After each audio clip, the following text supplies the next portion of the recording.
The wrench slipped from my greasy fingers for the third time that night, clanging against the concrete floor of my garage like a death knell.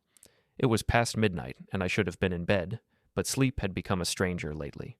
Instead, I found myself under the hood of my pickup truck, pretending to fix something that wasn't broken while my wife Lauren giggled into her phone 20 feet away. "Oh, Mark, you're so bad," she whispered, thinking I couldn't hear her over the sound of my alleged repairs. Mark. Always Mark these days. I'm Jake Sullivan, 41 years old, owner of Sullivan Construction. I've built half the houses in Edgefield, Maine with these hands, including the one where my wife now sat, batting her eyelashes at her phone screen like a teenager. We'd been married 18 years, and until 6 months ago, I thought we were solid. Hell, I thought we were bulletproof. That was before Mark Henley joined her law firm. "Jake, come to bed," Lauren called out, finally ending her call. Her voice carried that fake sweetness she'd been using lately, the tone that said she was humoring me. "In a minute," I called back, wiping my hands on an old rag. Through the window, I could see her silhouette moving around our bedroom, probably changing into one of those new nightgowns she'd been buying. The ones she claimed were just for comfort. Right. Comfort. I'd met Lauren Pierce when she was a struggling paralegal, and I was a young contractor trying to make a name for myself. She was smart, ambitious, and beautiful in that understated way that made other men look twice. Back then, she laughed at my stupid jokes and didn't mind that I came home covered in sawdust and drywall compound. Now she was a junior partner at Henley, Morrison & Associates, driving a BMW and wearing suits that cost more than most people made in a week, and Mark Henley, the senior partner's nephew, had apparently become her new source of entertainment. "It's just work stuff," she'd say whenever I caught her smiling at her phone. "Mark has a great sense of humor." Yeah, I bet he does. The next morning, I was drinking coffee at our kitchen island when Lauren breezed in, already dressed in a charcoal gray suit that hugged her curves perfectly. She grabbed a protein shake from the fridge and barely glanced my way. "Working late again tonight?" she announced, not asked. "Big case?" "Which case?" I asked, genuinely curious. I used to know about all her cases. "The Morrison merger. Very complicated." She checked her phone and smiled. "Mark's handling the financial side." Of course he was. "Maybe I could take you to lunch today," I suggested. "That new Italian place on Main Street?" Lauren's laugh was sharp, dismissive. "Jake, I'm not some housewife with time for lunch dates. I have actual work to do." The words hit like a slap. When had I become the enemy? When had wanting to spend time with my wife become pathetic? "Right," I said quietly. "Actual work." She was already heading for the door, heels clicking against our hardwood floors. "Don't wait up tonight. This could run really late." After she left, I sat in the silence of our house, listening to the grandfather clock in the hallway tick away the seconds of my apparently meaningless life. Our daughter Jenna had left for college 3 months ago, and without her teenage chaos to distract us, the cracks in our marriage had become chasms. I decided to stop by the gym before heading to my current job site. Ray's boxing club was a relic from another era, all exposed brick and ancient heavy bags that had absorbed decades of frustration. Ray Kowalski, the owner, was a former Marine who'd taken me under his wing when I was a screwed-up kid with anger issues. "You look like hell," Ray said as I walked in, his gravelly voice echoing in the empty gym. "Thanks for the pep talk, coach." I started wrapping my hands, muscle memory taking over. Woman troubles?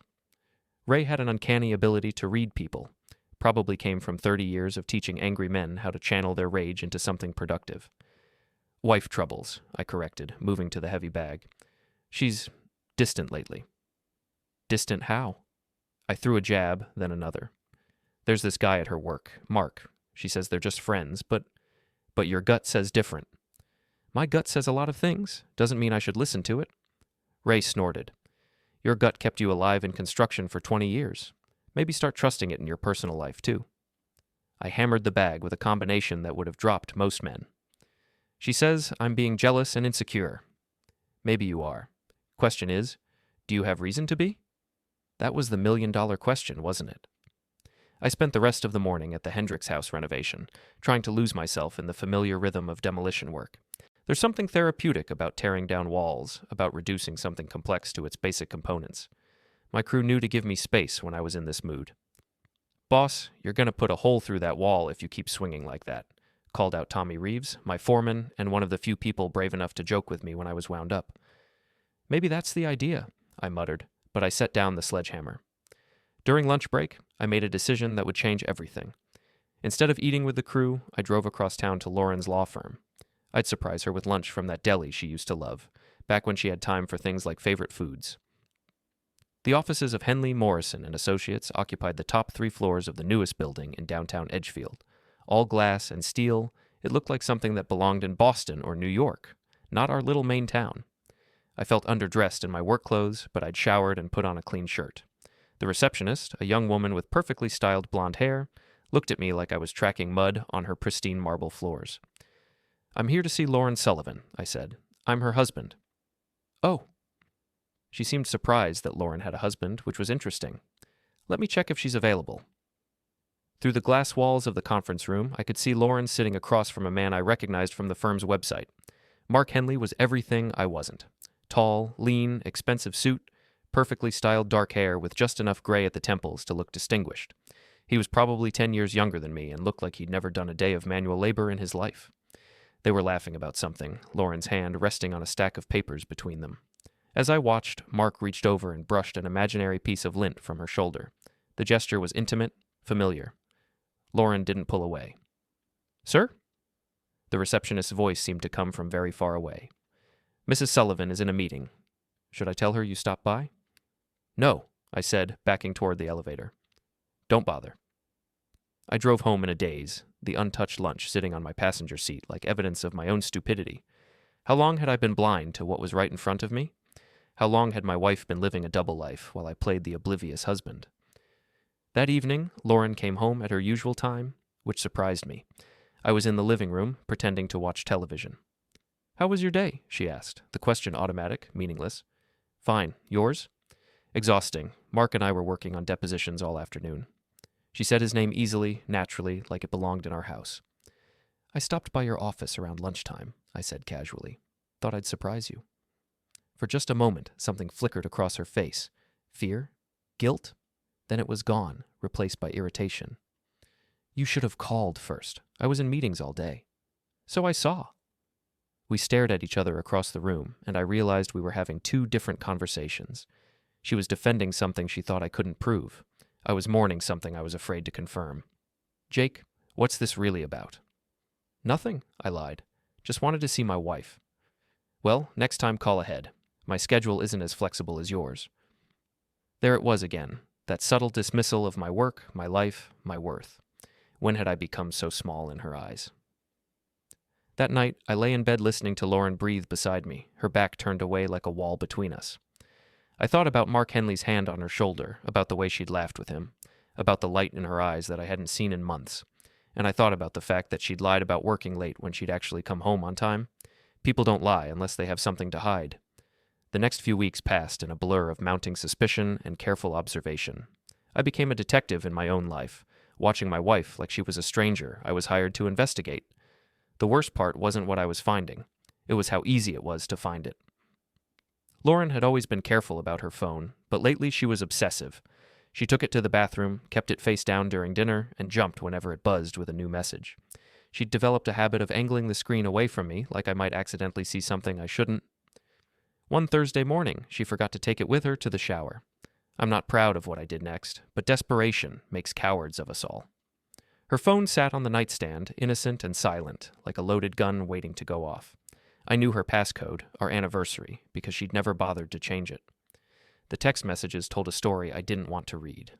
Mark, thinking about yesterday, you're incredible. Lauren, stop. Someone might see. Mark, can't help it. When can I see you again? Lauren, Jake's working late tomorrow. My place? Mark, perfect. I'll bring wine. Lauren, bring yourself. That's all I need. I set the phone down with shaking hands. Yesterday, while I was installing kitchen cabinets at the Peterson house, my wife was... What? Having lunch with Mark? Meeting him for coffee or something more? The shower was still running. I could hear Lauren humming, happy and content, probably thinking about her plans with Mark. Meanwhile, I felt like someone had reached into my chest and squeezed my heart until it burst. I was still sitting on the edge of the bed when she came out, wrapped in a towel, her dark hair dripping wet. She looked beautiful, younger somehow, glowing with a happiness that apparently had nothing to do with me. You okay? she asked, noticing my expression. You look pale. Just tired, I managed. Long week. Well, try to get some rest tonight. I'm having dinner with the girls from work. Might be late. Another lie. So casual, so practiced. How many others had there been? Which restaurant? I asked. Oh, that new place downtown. She was already moving toward her closet, dismissing the conversation. Nothing fancy. I went to work that day like a man walking to his own execution. Every hammer blow felt hollow, every measurement meaningless.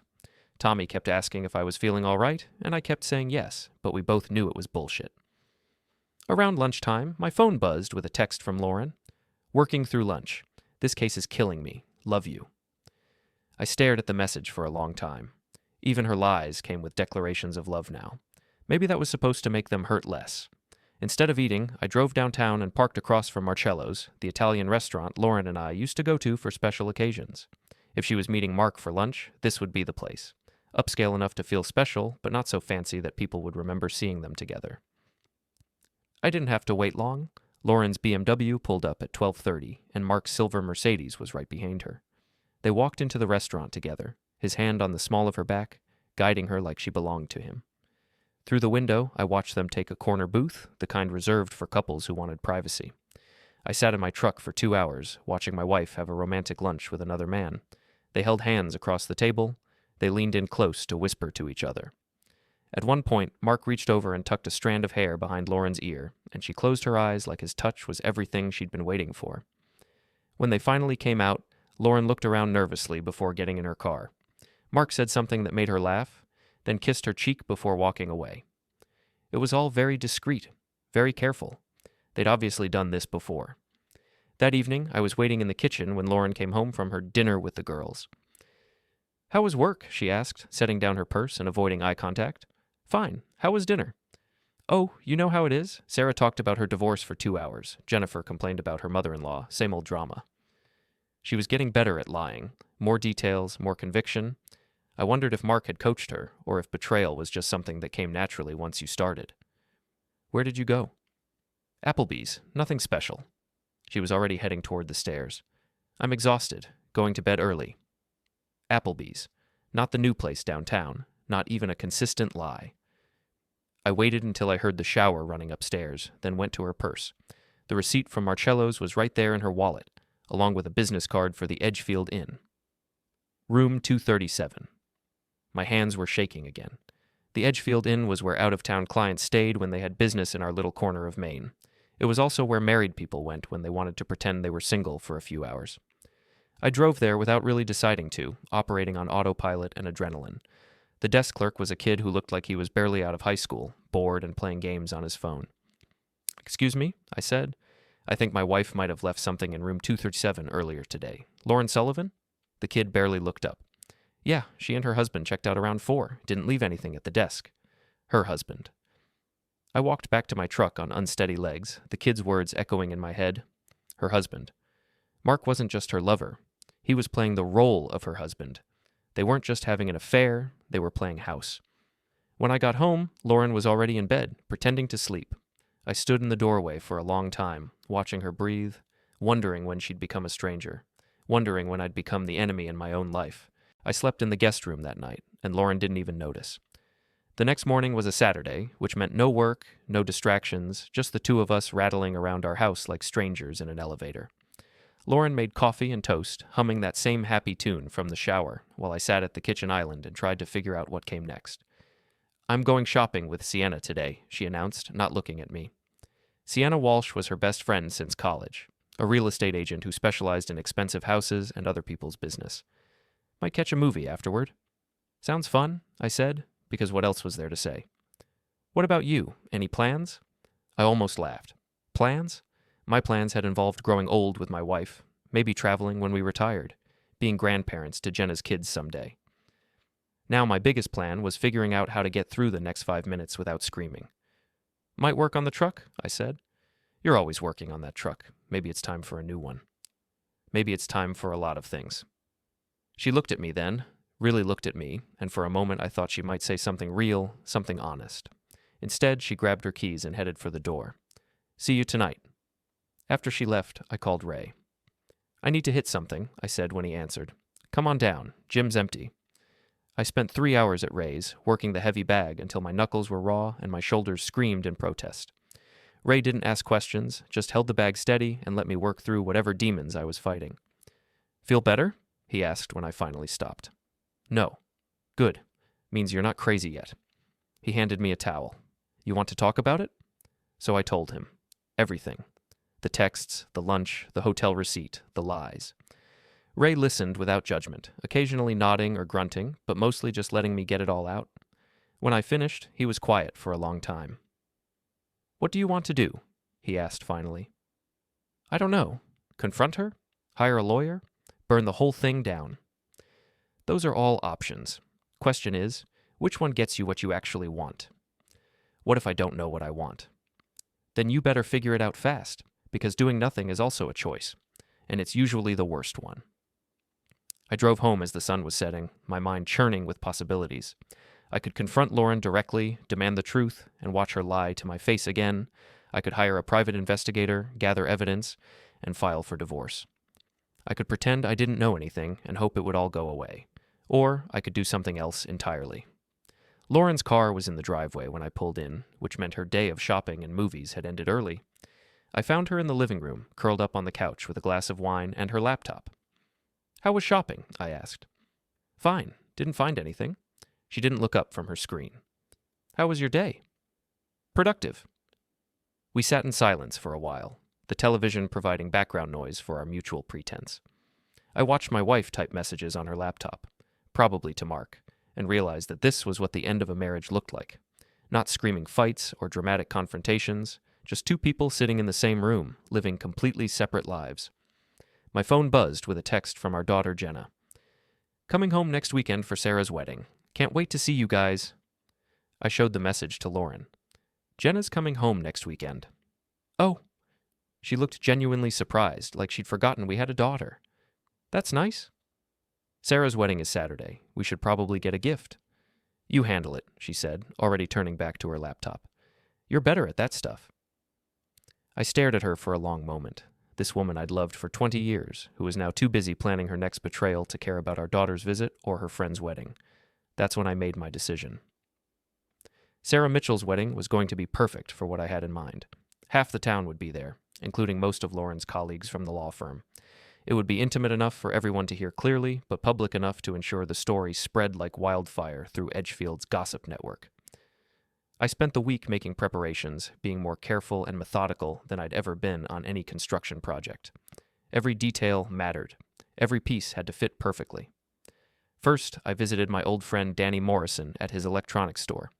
Danny owed me a favor from when I'd renovated his house for cost, and he didn't ask questions when I explained what I needed. You sure about this, Jake? He asked, programming the device. Once you press that button, there's no taking it back. I'm sure. You're a funeral man. Or hers. Next, I stopped by the Edgefield Inn. The same bored kid was working the desk, still playing games on his phone. Hey, I said, leaning casually against the counter. My wife and I are thinking about booking a room for our anniversary. She mentioned you guys have some nice suites. Yeah, we got a few. What's your wife's name? Maybe she talked to someone about rates. Lauren Sullivan. The kid's face lit up with recognition. Oh yeah, Mrs. Sullivan. She and her husband have been regulars lately. Real nice couple. They always book the same room, 237. It's got a great view of the lake. Her husband? Yeah, tall guy, dark hair, drives the Mercedes. Always tips well. I thanked the kid and left. Another piece of evidence in my growing collection. Lauren and Mark weren't just having an affair. They were playing house, building a fake life together while destroying my real one. Wednesday evening, I was in the garage when Lauren came home from work. She seemed agitated, checking her phone constantly and pacing around the kitchen like a caged animal. Everything okay? I asked, joining her inside. Fine. Just work stress. She poured herself a large glass of wine, her third this week that I'd seen. The Morrison merger is getting complicated. Anything I can help with? She laughed, but there was no humor in it. Unless you've suddenly become a corporate lawyer, I don't think so. Right. Forgot my place for a second there. Something in my tone must have caught her attention because she looked at me sharply. What's that supposed to mean? Nothing. Just acknowledging that I'm not smart enough to understand your work. Jake, I never said that. You didn't have to. We stared at each other across the kitchen island, the space between us feeling like an ocean.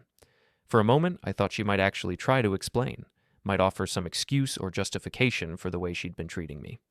Instead, her phone buzzed. She glanced at it and smiled. That same warm, genuine smile I used to think was reserved for me. "I have to take this," she said, already walking away. "It's about work." I listened to her murmur into the phone in the next room, her voice soft and intimate in a way it hadn't been with me in months. When she came back, she was glowing again, energized by whatever Mark had said to her. "I have to go out," she announced. "Emergency at the office." "At 8 o'clock at night? Corporate law doesn't follow regular business hours, Jake. You wouldn't understand." There it was again. The casual dismissal, the reminder that my world was smaller and less important than hers. "When will you be back?" "Late. Don't wait up." She grabbed her keys and headed for the door, then stopped and turned back to me. For a second, she looked like the woman I'd married, uncertain and maybe even a little guilty. "Jake, What? Nothing. I'll see you tomorrow." After she left, I sat in our empty house and tried to remember the last time Lauren had said she loved me. Really said it, not just as an automatic response or a way to end a conversation. I couldn't. Thursday morning, I called in sick to work and drove to Portland. There was a private investigator there, a guy named Pete Russo, who'd done some background checks for me when I was hiring new crew members. Pete was a former cop with a face like a bulldog and a reputation for being thorough. "I need documentation," I told him, sliding a manila envelope across his desk. Photos, times, dates, everything. Pete looked through the evidence I'd already gathered, receipts, hotel records, witness statements from the desk clerk. "You've done most of my work for me. Why do you need me?" "Because when this goes public, I want it to be bulletproof. No room for doubt, no way for her to spin it." "You planning something stupid?" "I'm planning something smart, finally." Pete quoted me a price that would have paid for a nice vacation back when Lauren and I took vacations together. I wrote him a check without hesitation. "How long?" I asked. "Give me a week. Maybe less if they're as careless as you say." Friday evening, Jenna came home from college, breezing into the house with her usual hurricane energy. At 19, she looked like a younger version of Lauren. Same dark hair, same sharp intelligence, same ability to see right through bullshit. "Dad!" She hugged me tight, and for a moment everything felt normal again. "You look tired. Are you sleeping okay?" "Just working a lot. How's school?" "Good. Stressful. You know how it is?" She looked around the house. "Where's Mom?" "Working late. Again."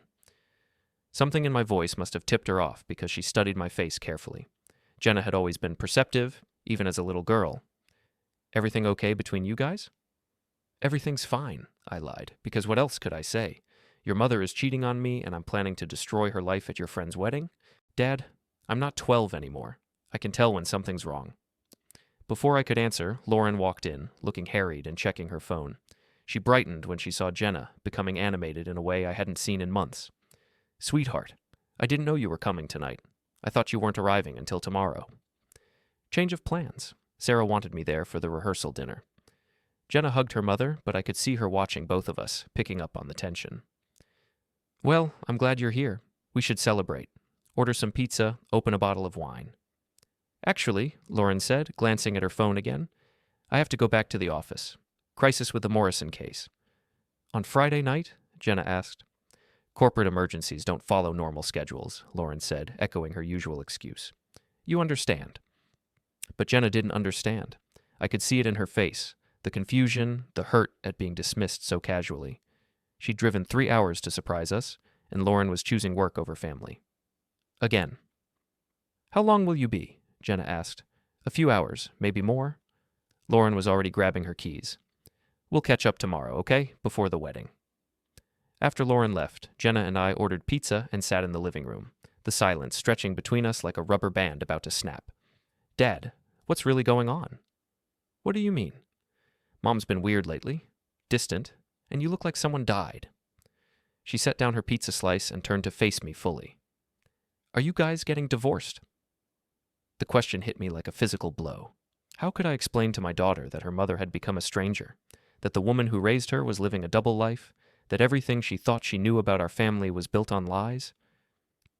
"I don't know," I said finally, because it was the only honest answer I could give. Jenna's face crumpled. "I knew it. I could tell something was wrong at Christmas. You barely talked to each other."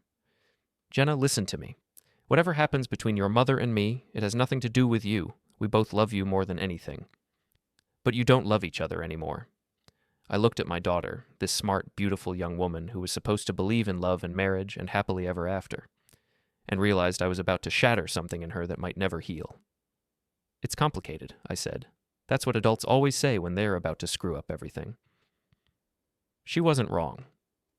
Saturday morning dawned bright and clear, perfect weather for a wedding and a reckoning. Lauren was already up when I woke, standing in front of our closet in her underwear, holding up different dresses like she was trying on personalities. "What do you think?" she asked, holding up a red cocktail dress I'd never seen before.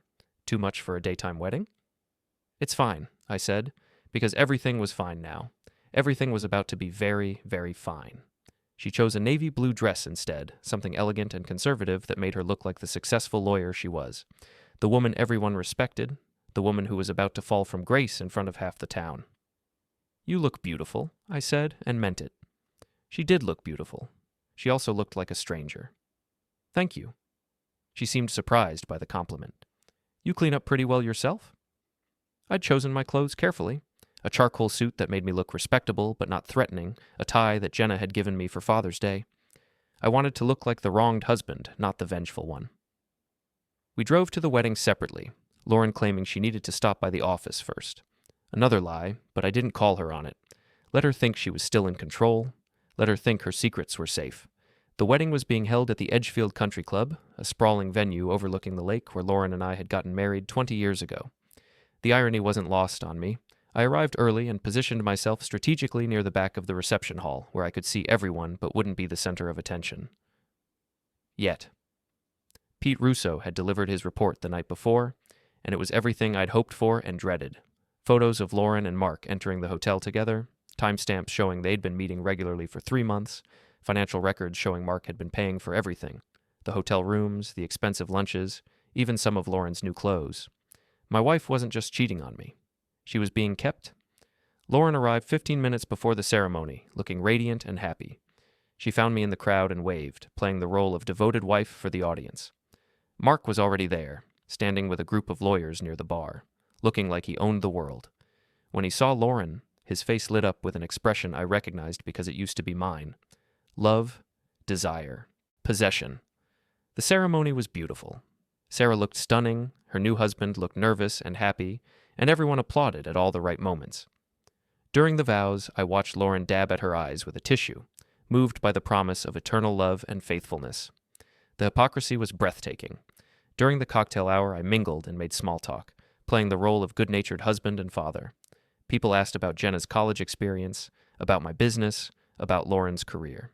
Everyone seemed to think we were the perfect couple. "You're so lucky," said Mrs. Henderson, an elderly woman who'd known us since we were newlyweds. "Lauren is such a catch. Smart, beautiful, successful. You must be so proud." "I am," I said. "She's really something special." Across the room, I watched Lauren laugh at something Mark said, her hand briefly touching his arm. They were being careful, maintaining appropriate distance, but I could see the electricity between them. Everyone could, if they knew what to look for. During dinner, I sat at our assigned table with Lauren, Jenna, and several other couples from town. The conversation flowed easily. Local gossip, business updates, plans for the summer. Lauren was charming and engaged, the perfect dinner companion. Her phone buzzed during the main course. She glanced at it and smiled, then quickly put it away. But not before I saw the message preview. "You look incredible tonight. Can't wait to..." The rest was cut off, but I didn't need to see more. "Who was that?" I asked casually. "Just work," she said automatically. "Client in California, time zone difference."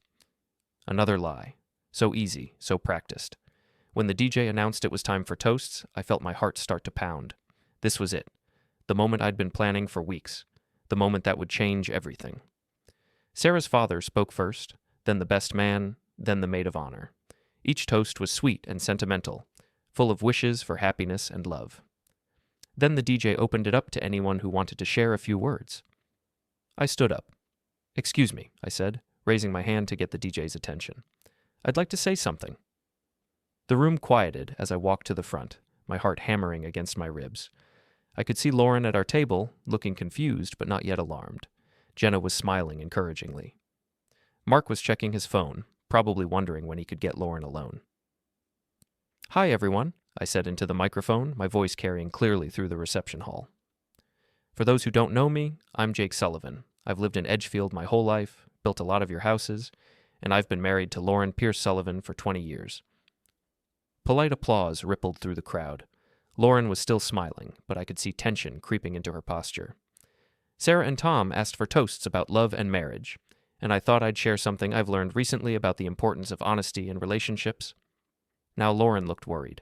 She was sitting forward in her chair, her smile becoming strained. You see, I used to think marriage was about trust, about believing what your partner tells you, even when your gut says something different. But I've learned that sometimes love means paying attention to what people do, not just what they say. I reached into my jacket pocket and pulled out a small device, the digital recorder Danny had programmed for me. My hands were steady now, my voice calm and clear. For example, my wife told me she was working late last Tuesday, but she was actually here. I held up a photograph Pete had taken of Lauren and Mark entering the Edgefield Inn together, with her colleague Mark Henley. The room went dead silent. I could hear the lake lapping against the shore outside, the distant sound of traffic on Main Street. Lauren's face had gone white as paper. She told me they were just friends, that I was being jealous and paranoid. I pressed play on the recorder, and Lauren's voice filled the room, crystal clear and unmistakable. Jake's working late tomorrow. My place? Perfect. I'll bring wine. Bring yourself. That's all I need. The silence stretched like a held breath. Then the whispers started, a low buzz of shock and disbelief that grew louder by the second. I could see people turning to stare at Lauren, who was sitting frozen at our table like a deer caught in headlights. Mark had gone pale too, his expensive suit suddenly looking like armor that couldn't protect him from what was coming. Now, I know what you're thinking, I continued, my voice carrying easily over the growing murmur of voices. This is a wedding. This is supposed to be about love and commitment and happily ever after. And you're right. That's exactly what this is about. I pulled out another photograph, Lauren and Mark kissing in the parking lot of Marcello's restaurant. See, I thought marriage meant something. I thought, when you promise to love and honor someone, you actually do it. I thought when you build a life with someone, you don't tear it down for a few hours of excitement with your boss. Jake, stop. Lauren's voice was barely a whisper, but in the dead silence of the room, everyone heard it. Stop? I looked at her directly for the first time since I'd started talking. Like you stopped when I asked you to? Like you stopped when I told you it was hurting me? Like you stopped when you promised me it was just innocent flirting? Jenna was staring at her mother with an expression of dawning horror. Around the room, people were pulling out their phones, recording everything. This would be all over social media within the hour. Ladies and gentlemen, I said, turning back to the crowd, I'd like you to meet the real Lauren Sullivan. Not the successful lawyer, not the devoted wife and mother, but the woman who's been living a double life for the past 3 months. I held up a hotel receipt. Room 237 at the Edgefield Inn. They've been regulars. The desk clerk thinks Mark is her husband. Gasps echoed through the room. Someone near the back said, "Oh my God!" Another voice whispered, "I can't believe this." Mark finally found his voice. "Jake, this isn't the place for this." "Really?" I turned to face him directly. "Where would be the appropriate place? Your office where you've been fucking my wife? The hotel room you've been paying for? My house where she comes home and lies to my face?" "You son of a bitch." Mark started to stand, but several people grabbed his arms. "No, Mark, I'm not the son of a bitch here. I'm the guy who worked 60-hour weeks to pay for the house where my wife planned her affairs. I'm the guy who supported her through law school while she was dreaming about trading up to someone with more money and status." I pulled out the final piece of evidence, financial records showing Mark had been paying for Lauren's new clothes, her spa treatments, even her car payments. Turns out my wife has expensive tastes. Good thing she found someone willing to pay for them. The room erupted in chaos. People were talking over each other, some standing to get a better look, others pulling out phones to call friends who weren't there. Sarah was crying, though whether from shock or anger at having her wedding ruined, I couldn't tell. Lauren finally found her voice. "Jake, please, can we talk about this privately?" "Privately?" I laughed, and the sound was harsh even to my own ears. "Like the private conversations you've been having with Mark for 3 months? Like the private hotel rooms where you've been playing house with him?" "This is insane," she said, standing up on shaky legs. "You're having some kind of breakdown." "Am I? Then explain the photos, explain the hotel receipts. Explain why the desk clerk at the inn thinks Mark is your husband." She couldn't. She stood there in her beautiful navy dress, in front of half the town, and couldn't say a word in her own defense. "You want to know the really funny part?" I continued. "I would have forgiven you. If you'd come to me 6 months ago and said you were unhappy, if you'd asked for counseling or separation or even divorce, I would have worked with you. But you didn't want to end our marriage. You just wanted to make a fool of me while you started a new one. Mark tried again. Jake, you're making a scene. Think about your daughter. I am thinking about my daughter. I looked at Jenna, who was crying silently at our table. I'm thinking about how she deserves to know the truth about the woman who raised her. I'm thinking about how she deserves to see that actions have consequences, even for successful lawyers who think they're above the rules. Dad, stop, Jenna whispered. Please. I'm sorry, sweetheart. I know this isn't how you wanted to find out. But I couldn't let her keep lying to you, too. Lauren finally found her anger. You bastard. You planned this. You've been planning this whole thing. Just like you planned your affair. The only difference is, I'm not pretending to love you while I destroy your life. The crowd was getting restless now, some people starting to leave, others moving closer to get a better view of the drama. The bride and groom had disappeared, probably to salvage what was left of their wedding day. You know what the worst part is? I said, my voice dropping to almost conversational level, forcing the room to quiet down to hear me. I still love you. After everything you've done, after every lie you've told, I still love the woman I married. But that woman doesn't exist anymore, does she? She died somewhere between your promotion and your first hotel room with Mark. Lauren was crying now, mascara running down her cheeks, her composure finally cracking. Jake, I'm sorry. I'm so sorry. It just happened. I never meant for it to go this far. It just happened? For 3 months? It just happened when you bought new lingerie for him? It just happened when you let him pay your bills? It just happened when you told our daughter you were working late while you were in bed with him? Stop, she sobbed. Please stop. I will stop, I said quietly, right after I tell everyone about the other thing I discovered. The room went silent again. Lauren looked up at me through her tears, terror in her eyes. See, I hired a private investigator, very thorough guy. And he found out some interesting things about Mark here. Things about his previous job in Boston and why he really came to work for a small-town law firm in Maine. Mark had gone gray now, all the blood draining from his face. Jake, don't. Turns out Mark was fired from his last firm for embezzling client funds. Nothing was ever prosecuted because the firm didn't want the scandal, but they made sure he'd never work in Boston again. Gasps echoed through the room again. Mark was backing toward the exit now, but there were too many people in the way. So, when Lauren thought she was trading up for a successful lawyer with money and status, she was actually downgrading to a criminal who's been using stolen money to impress her. That's not true, Lauren said desperately. It's all true. Every word. The investigator has documentation, bank records, employment files, witness statements. Your boyfriend isn't just a cheater. He's a thief. Mark finally broke. Fuck this, he snarled, pushing through the crowd toward the exit. I don't have to listen to this shit. But he didn't get far.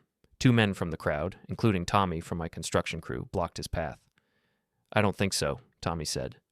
I think you need to answer for what you've done. Let him go, I called out. He's not worth it. Besides, the State Bar Association will be very interested in his employment history. I'm sure they'll want to review all his current cases. Mark's face crumpled as the implications hit him. His career was over. His reputation was destroyed, and everyone in the room knew it. You've destroyed everything, Lauren whispered. No, I said, looking at her one last time. You did that? I just made sure everyone else could see it too. I walked back to our table and kissed Jenna on the forehead. I'm sorry you had to see this, sweetheart, but you needed to know the truth. Dad, what happens now? Now you finish college and your mother and I figure out how to clean up the mess she made. But whatever happens, remember that this isn't your fault, and it doesn't change how much we both love you. I looked at Lauren one more time. She was still crying, still beautiful, still the woman I'd loved for 20 years. But she was also a stranger now, someone I didn't know and couldn't trust.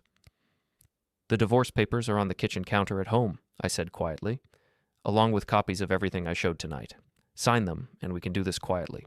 Don't sign them, and we'll do it in court with all of this as evidence. Jake, please, can't we talk about this? We're done talking. We've been done talking since the first time you chose him over me.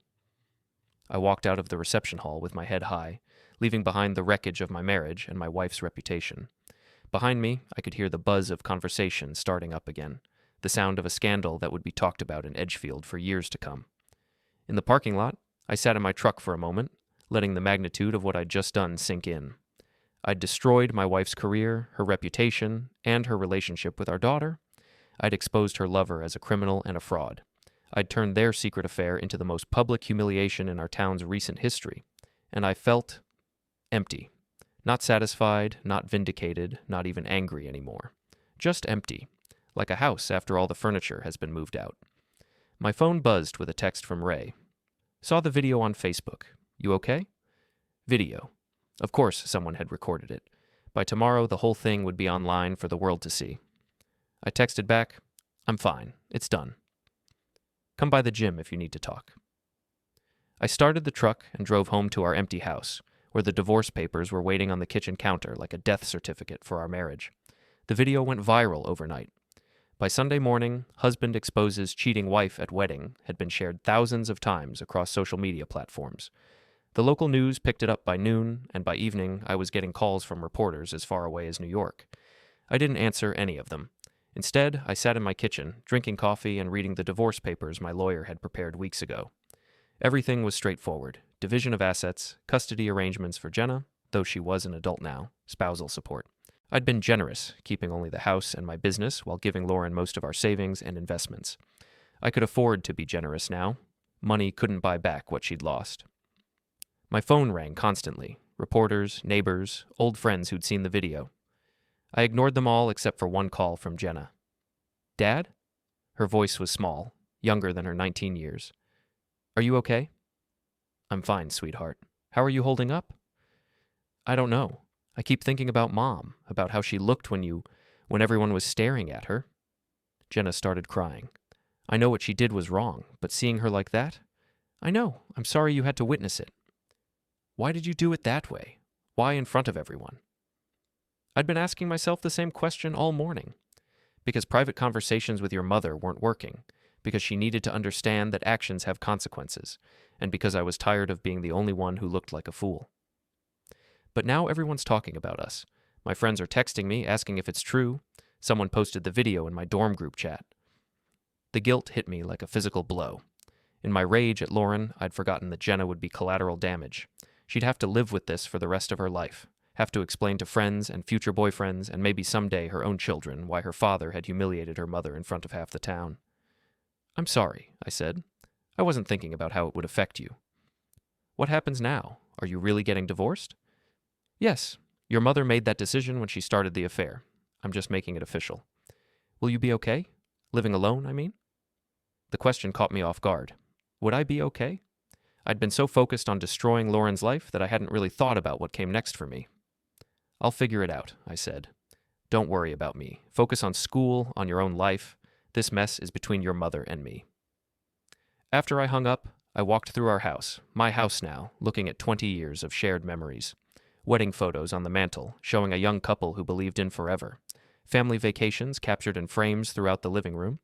Jenna's artwork from elementary school still hanging on the refrigerator. It all felt like evidence from someone else's life. Around noon, a car pulled into my driveway. Through the window, I watched Lauren get out, moving slowly like an old woman. She looked terrible, no makeup, hair pulled back in a messy ponytail, wearing sweatpants and a college t-shirt I recognized from our early days together. She knocked on the front door like a stranger. The papers are on the kitchen counter, I said when I opened it, not inviting her in. Jake, please, can we talk? About what? About us, about fixing this. Her eyes were red and swollen from crying. About trying again. I almost laughed. Fixing this? Lauren, you've been having an affair for 3 months. You've been lying to me, to our daughter, to everyone we know. You let another man pay your bills and buy you clothes while I worked overtime to support our family. What exactly do you think we can fix? It's over with Mark. I ended it. I told him I never want to see him again. Congratulations. How you want a medal for ending your affair after I exposed it to the entire town? She flinched like I'd slapped her. I know you're angry. You have every right to be. But we can get through this. We can go to counseling, rebuild the trust. Trust? The word came out harsher than I'd intended. Lauren, you looked me in the eye for 3 months and lied about where you were, who you were with, what you were doing. You let me think I was crazy for being suspicious. You made me feel like a paranoid fool while you were playing house with another man. I know I hurt you, but people make mistakes, Jake. People can change. This wasn't a mistake. A mistake is forgetting our anniversary or saying something hurtful in an argument. This was a choice. Dozens of choices, made over and over again, for 3 months. She was crying again, tears streaming down her face. So that's it? 20 years of marriage and you're just throwing it all away? I'm not throwing anything away. You already did that. What about Jenna? What about our family? What about them? Did you think about Jenna when you were in that hotel room? Did you think about our family when you were letting Mark buy you jewelry? Lauren's face crumpled. I wasn't thinking at all. I was feeling trapped, like my life was passing me by. Mark made me feel young again, important, desired. And I made you feel what? Old, unimportant, undesired? No, it's not about you, Jake. It's about me. About feeling like I was disappearing, like I was just someone's wife and mother instead of my own person. So you decided to be someone else's mistress instead? The words hung between us like a slap. Lauren flinched again, but she didn't deny it. Sign the papers, I said quietly. Take what I'm offering and move on with your life. Don't make this harder than it has to be. And if I don't sign? Then we go to court, and everything I showed at the wedding becomes part of the public record. Every text message, every hotel receipt, every lie you told. Is that really what you want? She stared at me for a long moment, and I could see her weighing her options. Fight and risk even more humiliation, or accept defeat and try to salvage what was left of her reputation. I never meant for it to happen this way, she said finally. How did you mean for it to happen? Did you think I'd never find out? Did you think you could just keep lying forever? I thought maybe you'd get tired of me and leave on your own, make it easier. The honesty was brutal. She'd wanted me to be the one to end our marriage so she wouldn't have to feel guilty about her affair. She'd wanted me to be the villain in our story. Well, congratulations, I said. You got your wish, just not the way you planned. She nodded, defeated. I'll sign the papers. Good. Mail them to my lawyer when you're done. She turned to leave, then stopped. Jake, for what it's worth, I am sorry. I'm sorry I hurt you, and I'm sorry I hurt Jenna, and I'm sorry I wasn't brave enough to end things honestly. Yeah, I said. Me too. After she left, I sat in my empty house and tried to figure out what came next. I was 41 years old, newly single, and suddenly famous for all the wrong reasons. The video of my wedding speech had been viewed over 1 million times. I was getting friend requests on social media from strangers who wanted to congratulate me or tell me their own cheating spouse stories. I deleted all my social media accounts. That evening, Ray stopped by with a 6-pack of beer and a pizza. Figured you might not feel like cooking, he said, settling into my living room like he belonged there. Thanks. So, how you holding up? I've been better. Regrets? I thought about it while I opened a beer. About Lauren? No, about doing it so publicly? Maybe. Jenna's having a hard time with it. Kids are resilient. She'll be okay. Will she? Her mother's a laughingstock, her father's a viral video star, and her family just imploded in front of half the town. That's not exactly a normal college experience. Normal's overrated, Ray said. Besides, better she learns now that life isn't a fairy tale. Saves her some disappointment later. We drank in comfortable silence for a while, watching the sun set over the lake through my living room window. It was peaceful, quiet. I couldn't remember the last time my house had felt this calm. What now? Ray asked eventually. I don't know. Work, I guess. Try to get back to normal. Normal just changed. You might want to think about what you actually want, not just what you're used to. What do you mean? I mean, you've been living someone else's life for 20 years, working to support Lauren's ambitions, building the life she wanted, being the man she needed you to be. Now you get to figure out who Jake Sullivan actually is when he's not trying to make someone else happy. The thought was both terrifying and liberating. Any suggestions? Take some time. Travel, maybe. See what's out there beyond Edgefield. You've got money saved up, no wife to answer to, and a daughter who's old enough to take care of herself. And my business? Tommy can handle things for a few weeks. Hell, give him a chance to prove himself. Might be good for both of you. I considered it. When was the last time I'd taken a real vacation? When was the last time I'd done something just because I wanted to, not because it was expected or responsible or practical? Maybe, I said.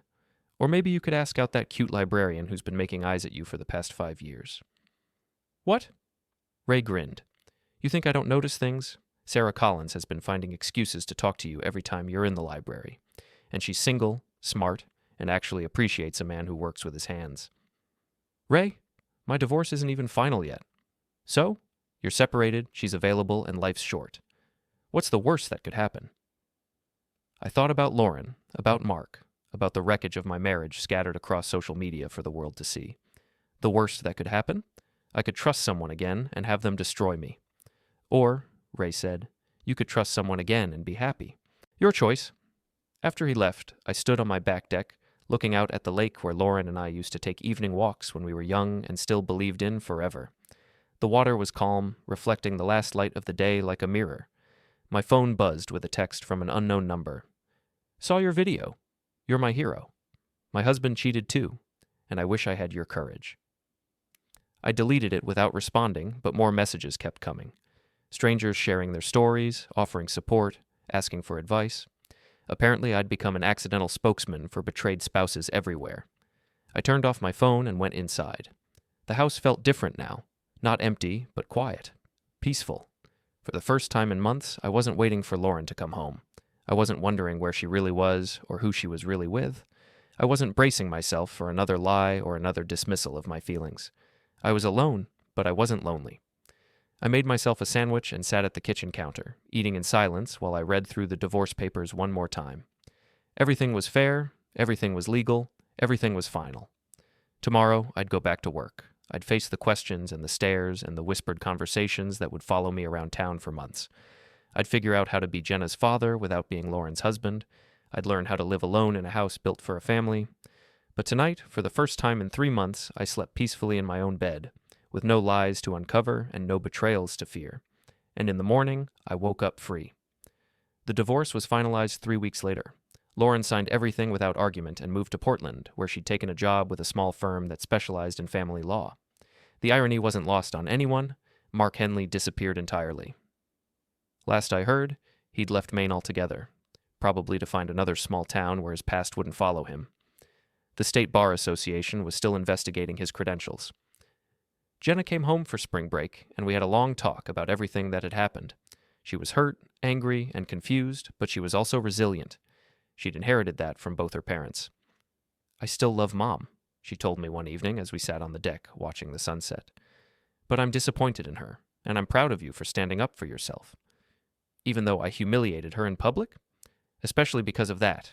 She needed to face consequences for what she did, and maybe other people needed to see that cheating isn't just a private matter between spouses. It affects everyone who cares about you. Smart kid.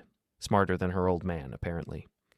6 months after the wedding incident, I ran into Sarah Collins at the grocery store. She was buying wine and ingredients for what looked like a dinner party, and she smiled when she saw me. Jake, how are you doing? Good. Really good, actually. You? Can't complain. Hey, I'm having a few people over for dinner Saturday night. Nothing fancy, just friends. Would you like to join us? I looked at her. Really looked at her. For the first time. She was pretty in a natural way, with laugh lines around her eyes and silver threads in her brown hair. She looked like someone who'd lived a real life, with real problems and real joys. I'd like that, I said. Great. 7 o'clock. I'll text you my address. As she walked away, I realized I was smiling. Really smiling, for the first time in months. My phone buzzed with a text from Ray. Heard you're having dinner with Sarah Saturday. About damn time? How did you already know that? Small town, big mouth. I'm proud of you. It's just dinner. It's a start. Saturday evening, I stood on Sarah Collins' front porch, holding a bottle of wine and feeling like a teenager on his first date. When she opened the door, she was wearing a simple blue dress and an apron covered in flour. You look nervous, she said, laughing. It's been a while since I've done this. Done what? Had dinner? Had dinner with a beautiful woman who isn't my wife. Ex-wife, she corrected gently, and thank you. The evening was perfect. Sarah's friends were warm and welcoming. The food was excellent, and for the first time in years, I felt like myself again. Not Lauren's husband, not Jenna's father, not the guy from the viral video, just Jake. When the evening wound down and the other guests left, Sarah and I sat on her back porch, drinking the last of the wine and talking about everything and nothing. Can I ask you something? She said eventually. Sure. Do you regret it? What you did at the wedding? I thought about it. I regret that Jenna had to see it. I regret that it became such a spectacle. But do I regret exposing Lauren's affair? No. She made her choice, and I made mine.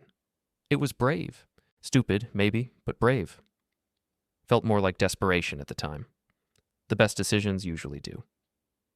She walked me to my truck, and we stood in her driveway for a moment, the night air cool and full of possibility. I had a really good time tonight, I said. Me too. We should do it again sometime. I'd like that. She stood on her tiptoes and kissed my cheek, soft and sweet and full of promise. Good night, Jake. Good night, Sarah. As I drove home through the quiet streets of Edgefield, past the country club where my marriage had ended and my new life had begun, I thought about second chances and fresh starts and the courage it takes to trust again after betrayal. The video was still out there, probably would be forever. Lauren was still my ex-wife, and Mark was still a cheating coward, and Jenna was still dealing with the aftermath of her parents' very public divorce. But tonight, for the first time in over a year, I felt hopeful, and that was enough.